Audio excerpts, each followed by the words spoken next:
Sa May 4, isasagawa ng Commission on Elections ang final testing at pagselyo sa mga vote counting machine para sa 2016 elections. Narito ang report ni Sherwin Kulubong. Magsasagawa ng final testing and sealing sa vote counting machines ang Commission on Elections sa lahat ng clustered polling precincts sa bansa sa darating na Mayo 4. Ayon sa COMELEC, layon nito na maipakita sa lahat na gumagana ang BCMs na gagamitin sa mga presinto sa araw ng halalan bago ito selyuhan. Sa araw ng testing, 10 botante ang susubok na bumoto gamit ang official ballots na ipapasok sa mga BCM. Sakaling may makitang depekto, agad itong papapalitan. Dito sa Laguna, isasagawa ang testing sa mahigit 2,000 presinto at inaanyayahan ng COMELEC ang mga lokal na kandidato na saksihan ito.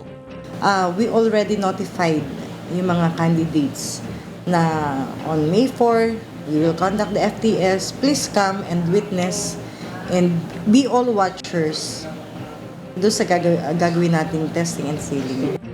Bukod sa mga kandidato, bukas rin ang testing sa mga supporter na magbabantay sa araw ng botohan.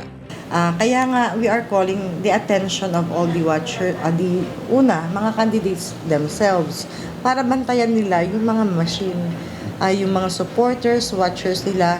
Tiniyak din ng COMELEC sa Laguna na mahigpit ang ipatutupad nilang seguridad sa pagbabantay sa mga BCM machine na nakatakdang i-deploy sa mga polling precincts sa May 3, katuwang ang puwersa ng pulisya at militar. Mula rito sa Laguna, Sherwin Kulubong, UNTV News Worldwide.